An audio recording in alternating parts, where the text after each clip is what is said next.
안녕하세요 여러분. 오늘은 유형자산, 천연자원, 그리고 무형자산에 대해 이야기해 보겠습니다. 이 주제는 회계에서 매우 중요한 개념들을 포함하고 있는데요. 오늘은 유형자산의 취득원가 계산, 감가상각, 자산처분, 천연자원과 무형자산, 그리고 재무제표 표시 및 분석, 마지막으로 IFRS와 가프의 차이를 살펴보겠습니다. 1. 유형자산의 취득원가 계산. 먼저 유형자산의 정의부터 시작하겠습니다. 유형자산은 물리적 실체가 있고 회사 운영에 사용되며 판매 목적이 아닌 자산입니다. 이런 자산들은 장기간 사용되며 서비스 잠재력이 점차 감소하는 특징이 있습니다.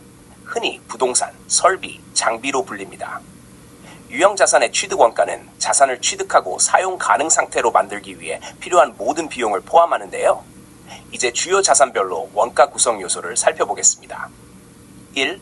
토지 랜드, 현금 구매 가격, 법률 비용, 중개 수수료, 철거 비용 등이 포함됩니다.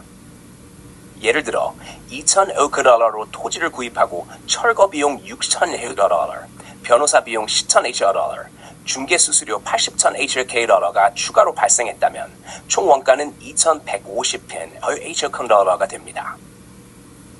구매 시, 구매 가격, 법적 비용, 리모델링 비용 등이 포함됩니다. 건설 시, 계약 금액, 건축가 비용, 건축 허가 비용 등이 포함됩니다. 3. 장비 equipment, 구매 가격, 판매세, 운송 보험료, 설치 및 테스트 비용 등이 포함됩니다. 예를 들어 장비를 500HKD에 구입하고 판매세 30,000HKD, 운송 보험료 5,000HKD, 설치비 10,000HKD가 추가로 발생했다면 총 원가는 545,000HKD가 됩니다. 유지 보수와 개선 비용도 중요합니다. 일반적인 수리는 유지비로 처리하지만 추가 및 개선은 자산 계정에 기록됩니다. 2. 유형자산의 감가상각. 다음으로 유형자산의 감가상각에 대해 살펴보겠습니다. 감가상각은 자산의 원가를 수익 창출 기간 동안 체계적으로 배분하는 것을 의미합니다. 이는 토지를 제외한 모든 유형자산에 적용됩니다. 감가상각 방법에는 세 가지가 있습니다. 매년 일정 금액을 감가상각하는 정액법, 자산의 사용량에 따라 감가상각을 하는 사용량 비례법, 점차 감소하는 감가상각비인 이중체감법이 있습니다. 공식과 함께 자세히 알아보자면 다음과 같습니다. 정액법 정액. 공식은 취득원가에서 잔존가치를 후 사용 가능 연수로 나눈 것입니다. 따라서 연간 감가상각비는 5,000에서 2,000을 뺀 8,000을 10으로 나누면 4,800입니다. 활동량 비례법 메서드. 자산의 사용량에 따라 감가상각을 합니다. 공식은 취득원가 마이너스 잔존가치로 총 사용량입니다.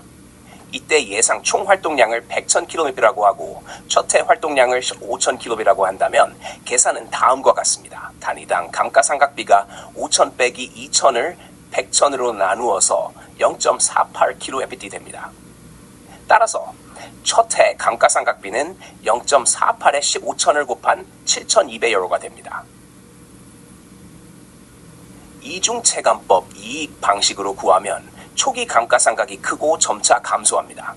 공식은 이익value 사용 가능 연수 한 값에 잔존 장부가를 곱하는 것입니다.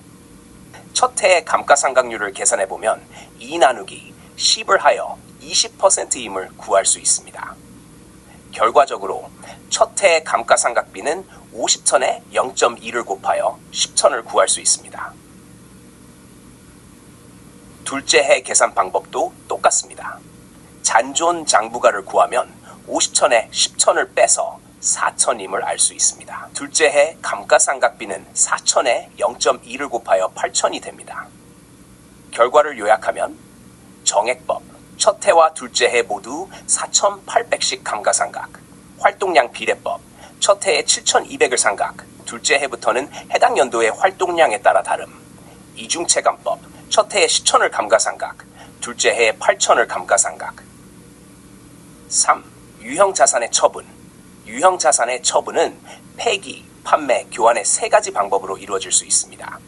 폐기, 자산을 폐기하고 현금을 받지 않는 경우. 판매, sale, 자산을 판매하여 현금을 수령하는 경우. 교환, exchange, 새로운 자산과 교환하는 경우. 처분 시에는 감가상각 누계액과 자산 원가를 제거하고 판매의 경우 장부가액과 판매 대금을 비교하여 이익 또는 손실을 기록합니다. 사례: 장부가액 $9,000인 사무 가구를 $16,000에 판매한 경우 손실 $3,000가 발생하게 됩니다. 4.